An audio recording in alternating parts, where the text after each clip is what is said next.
সামাজিক যোগাযোগ মাধ্যমে ধর্মীয় অবমাননাকর একটি ভিডিও ছড়িয়ে পড়াকে কেন্দ্র করে নেপালের দক্ষিণাঞ্চলীয় জেলাগুলোতে ভয়াবহ সাম্প্রদায়িক উত্তেজনা ছড়িয়ে পড়েছে। পরিস্থিতির অবনতি হওয়ায় নেপালের বীরগঞ্জ শহরে অনির্দিষ্টকালের কারফিউ জারি করেছে স্থানীয় প্রশাসন। নেপালের এই অশান্ত পরিস্থিতির প্রভাব যেন ভারতে না পড়ে সেজন্য বিহারের রক্সৌল সংলগ্ন ভারত নেপাল সীমান্ত পুরোপুরি সিল করে দিয়েছে ভারতীয় সীমান্তরক্ষী বাহিনী।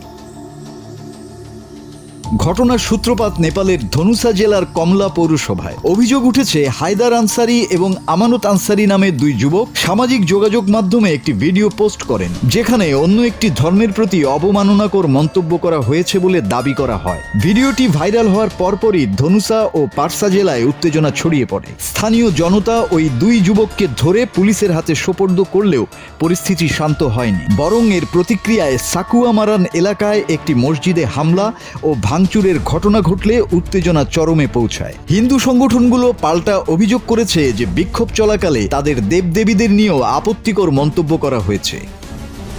বিক্ষোভকারীরা বীরগঞ্জ এলাকায় পুলিশের উপর পাথর নিক্ষেপ করে এবং একটি থানায় ভাঙচুর চালায়। পরিস্থিতি নিয়ন্ত্রণে আনতে পুলিশ কয়েক রাউন্ড টিয়ার সেল বা কাঁদানে গ্যাস নিক্ষেপ করতে সাহায্য করে। বর্তমানে পারসা জেলা প্রশাসন বীরগঞ্জ শহরে কড়া নিরাপত্তা ব্যবস্থার মধ্যে কারফিউ কার্যকর রেখেছে। নেপালের এই অস্থিতিশীল অবস্থার কারণে দেশটিতে কর্মরত ভারতীয় শ্রমিকরা দলে দলে নিজ দেশে ফিরতে শুরু করেছেন। বীরগঞ্জের বাজার ও দোকানপাট সব বন্ধ হয়ে যাওয়ায় সেখানে অবস্থান করা অনিরাপদ হয়ে পড়েছে বলে জানিয়েছেন ফিরে আসা শ্রমিকরা।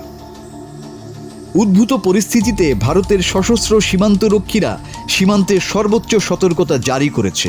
জরুরি পরিষেবা ছাড়া সাধারণ মানুষের সব ধরনের যাতায়াত বন্ধ করে দেয়া হয়েছে।